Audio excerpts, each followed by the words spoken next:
Hey guys, welcome to my channelnya Sandy. Apa kabar semuanya? Buat yang belum subscribe, saya punya channel, boleh diklik tombolnya. Please subscribe, like, and share. Oke, sekarang aku mau cerita tentang pengalaman aku musim corona. Gimana sih jalanin bisnis zaman corona nih? Bentar ya.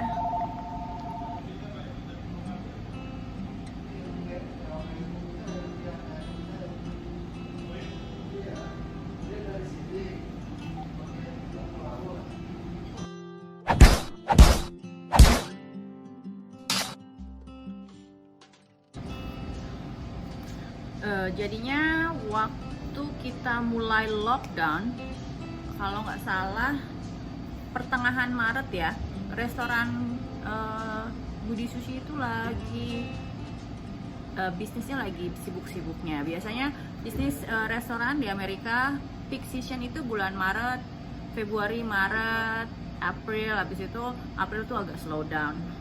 Nah, kebetulan tuh bulan Maret tuh lagi rame banget ya. Tiba-tiba datanglah si virus corona ini. Jadi kita sempet agak shock. Yang lagi rame-ramenya tiba-tiba, wait a minute, orang-orang nggak boleh dining, takut ini, takut itu. Udah deh, don't know what's going on. Akhirnya kita nggak boleh terima customer buat makan di dalam, cuma boleh to go only. Minggu-minggu pertama agak bingung juga, karena satu, restoran kita memang cukup ramai buat to go, karena kita pakai, kalau di Indonesia tuh kayak ada Gojek ya, Gojek atau Grab, something like that. Kalau di sini kita ada Uber, ada Postmate, Grabhub, or other delivery company. Karena aku sendiri nggak punya orang buat delivery dari restoranku. Pengalaman yang udah, kalau kita pakai delivery sendiri, itu kan jarak radiusnya itu kan banyak ya, 3 mile aja tuh bisa makan waktu 1 jam. Aku harus hire orang banyak. Itu pertama. 2, kalau telat, customer komplain, pengaruh sama rating kita punya restoran. Sementara restoran ini di-build berdasarkan rating Budi Sushi itu sendiri. Kalau sekarang kebetulan alhamdulillah restoranku ini termasuk 2 best sushi restoran di Atlanta dengan rating lebih dari 4.5 star. Jadinya memang itu really difficult to get that rating. It's really high. Banyak sekali orang yang mau membeli rating kita punya company, mau beli restorannya karena kita cukup mempunyai high rating ya. Dan anyway, kembali lagi ya, zaman corona kayak gini nih. Waktu zaman minggu pertama kita nggak tahu mau ngapain. Bisnis agak-agak slow down. Terus banyak sekali teman-teman aku tuh di sosial media seperti Instagram, aku promo di Facebook. Teman-teman di Instagram, vlogger itu pada kontak aku, hey Sandy, mau dibantu apa, mau di-share apa tentang restoran kamu. Pokoknya banyak banget yang ngebantuin. Jadi alhamdulillah, minggu pertama slow, minggu kedua di Amerika kan udah mulai government mulai ambil tindakan. Gimana caranya supaya masyarakat Amerika itu sendiri tetap bisa punya pemasukan. Jadi mereka dikasih stimulus check, besarnya $1.200 ya, $1.200. Terus dapat juga unemployment, jadi cukup buat cover biaya hidup mereka.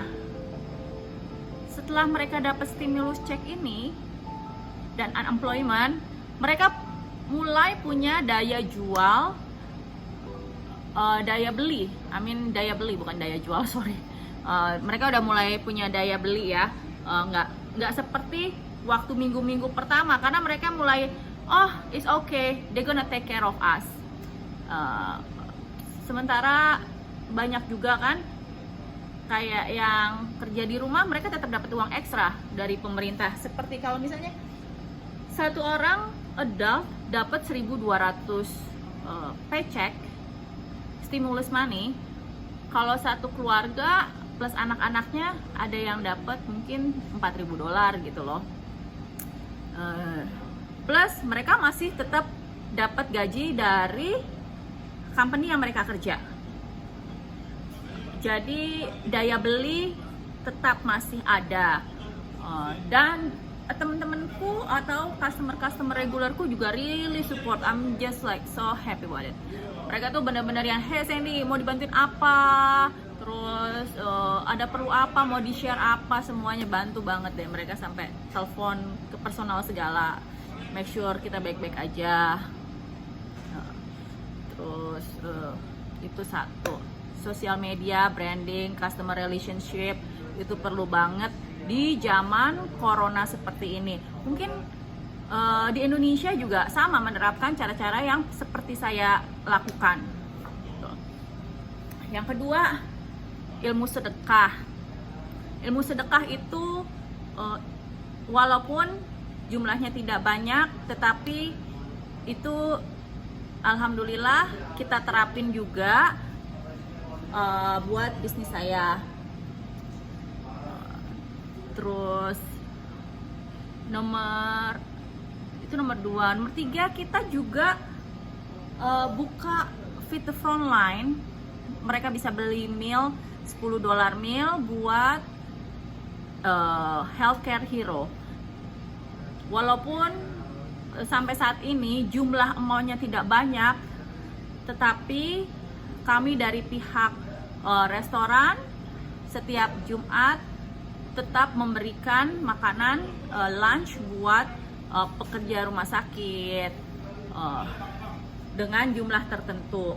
Jadi still continue, walaupun tidak ada yang menyumbang, kami tetap melakukannya sebagai apa ya? Mereka kan support kita gitu loh.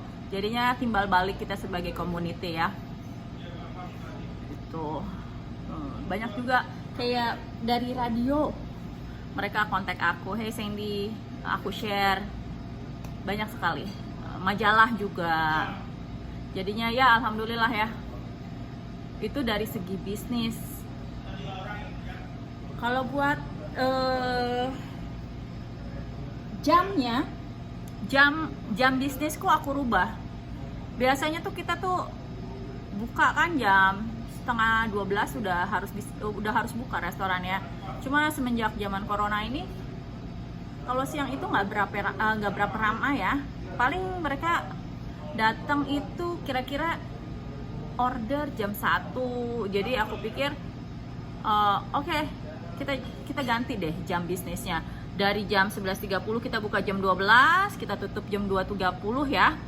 Dari jam 2.30 terus kita pulang deh ke rumah, istirahat, main-main sama anak, nyantai. Terus jam 5 aku balik lagi ke restoran. Jam 9 tutup restoran. Biasanya tutup jam 10. Tutup lebih awal itu aduh nikmat banget. Berarti 1 jam itu banget berarti aku bisa masak. Walaupun di restoran aku udah dimasakin sama suamiku, cuma suamiku itu paling suka masakanku, walaupun cuman oseng-oseng yang 15 menit. Itu dia. Sampai rumah pasti cari makan mah, bikinin sesuatu. Jadinya banyak sekali hikmahnya. Aku memang dari segi bisnis itu sendiri, penurunan income udah pasti. Kita menurun mungkin 40%. Cuma dengan jumlah pegawai yang berkurang,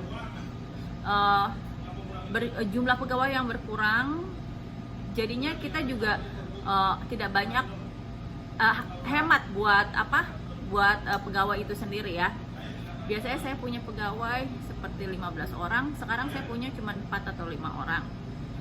Jadi udah, karena memang server itu nggak ada dining, kita nggak bisa hire yang kerja, jadi cuman aku, suamiku, terus Chef atau Raffi. Oke, sampai di sini dulu. Nanti kita bincang-bincang lagi ya, ngobrolin tentang bisnis, jalanin bisnis di Amerika gimana. Karena aku sendiri buka bisnis di Amerika itu dari tahun 2005, up and down, dan aku itu orangnya kapok sambal, nggak pernah kapok. Aku sama suamiku nggak pernah kapok buka bisnis, tutup buka, it's okay gitu loh. Kadang kita di atas, kadang kita di bawah, kadang kita nggak punya uang sama sekali. I've been there. Cuma buat aku sendiri selalu percaya Allah itu selalu ngasih yang terbaik buat aku, dan semuanya dikembalin ke yang di atas. Bisnis bagus, bisnis lagi nggak bagus, yang penting kamu tuh harus punya positive thinking, selalu positif. Itu buat aku sendiri ya. Jadinya kalau lagi ada moodnya lagi jelek, no, jangan kasih mood jelek sama kamu punya bisnis. Nanti bisnisnya jadi ke bawah, jadi sepi atau lagi nggak enak deh. Jadinya kamu tuh harus semangat terus kalau buka bisnis tuh. Oke, itu aja tipsnya ya. Jangan lupa subscribe ya.